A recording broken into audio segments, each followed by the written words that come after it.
نو بیا هم ژوند ډېر د ناکامۍ واله دی.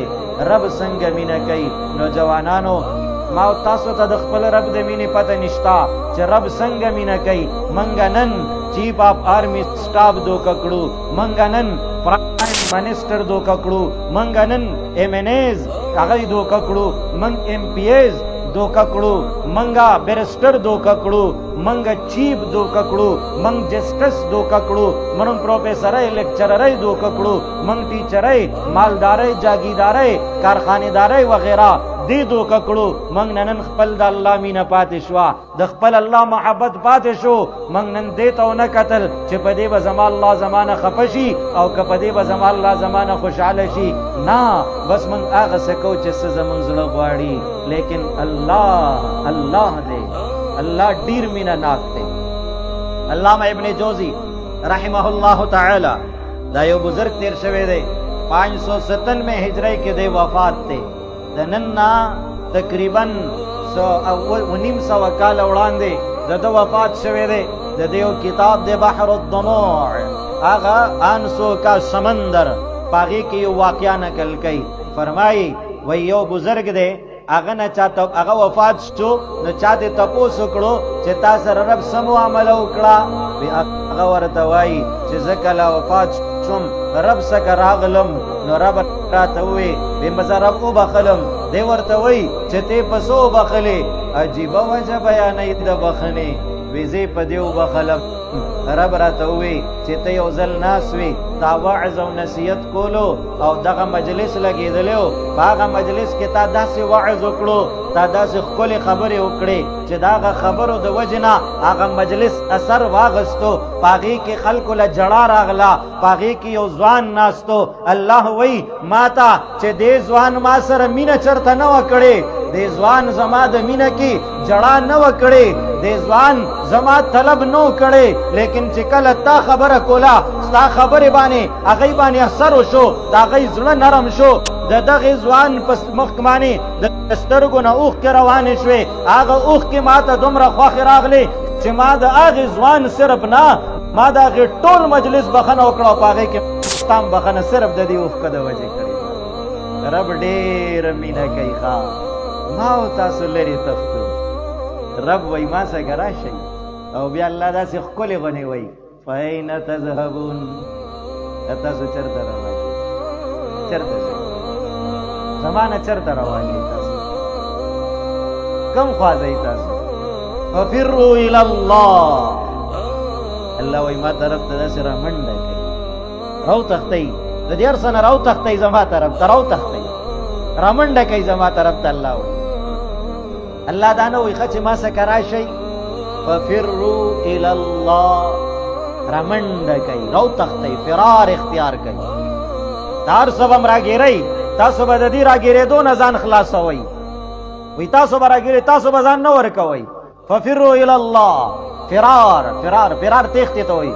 فلا فرار هوا، هغه تیښتې ته وایي چې ځان له د هر بندیز نه لار الټئ او چېرته ځان وباسي، وایي او فرار هوا.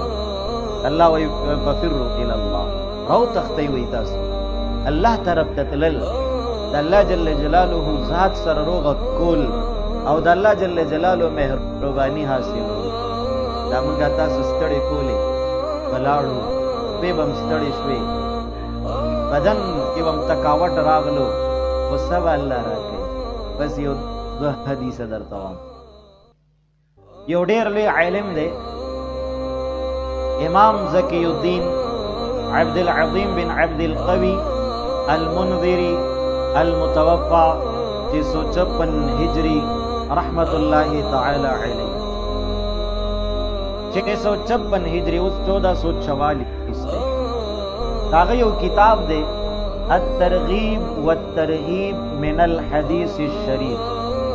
په دې کې د نبی علیه الصلاۃ والسلام احادیث مبارکه جمع کړي. په هغه احادیثو کې هغه دا ذکر کوي، وی نبی علیہ الصلاۃ والسلام او فرمایل لا یصلی عبد مؤمن، چې داسې یو مؤمن بنده نشتا چې هغه د شپې مونځ ته ودرېږي، عبادت کوي، مگر دا خبر دا چې په یو سجده باندې هغه ته الله جل جلاله 1500 الله پاک هغه ته 1500 نیکي ورکوي په یو سجده باندې 1500 نیکي ملاوي په یو رکعت کې 2 سجدے په شلو رکعتو کې 40 سجدے 40 ضرب 1500 60,000 صرف د یو شپې په تراو باندې 15,000 نیکي حاصلېږي او دا صرف د تراو په باره کې نه دی د شپې عبادت ته د ماښام اوشو غروب نور ډوب شو شپه شروع شوه د ماښام فرض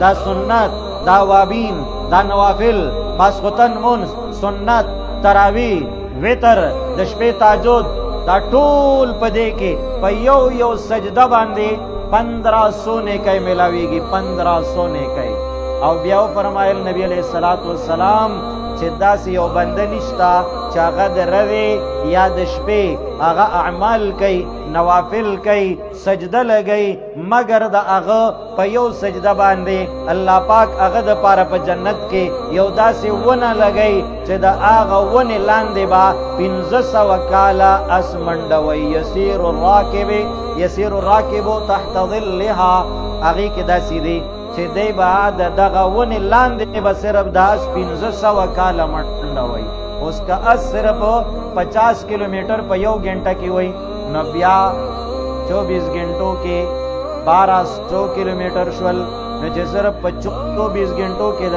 1200 کیلومیټر دی نو په یو میاش کې به څومره په یو کال کې به څومره 1500 کال کې به د څومره فاصله وای آغا فاصله نو صرف داونه خو بددنی دا کوم ځای چې ونه دا نو دا زیبم د دوی دا دومره کلاو جنت په الله ورکی دا په یو سجده باندې ملاویږي شیطان ما تاسو وای یو سجدو کا یو رز تراویو کا یو رز اعمالو کا بلله محلات په جوړ کې دا روزانه څه ضرورت دی دومره ډیرو سره بل د سکه دا دومره لوی ځمکه سره بس سکه زه تاسو ته یو مثال درکو اول خدا چې منګه دار څه چې کو نو دا صرف خپل الله د پاره کو دا خو زمنګ الله مونږ ته دوره عبادتو کا مونږ کو زمنګ نبی علی السلام مونږ ته فرمایي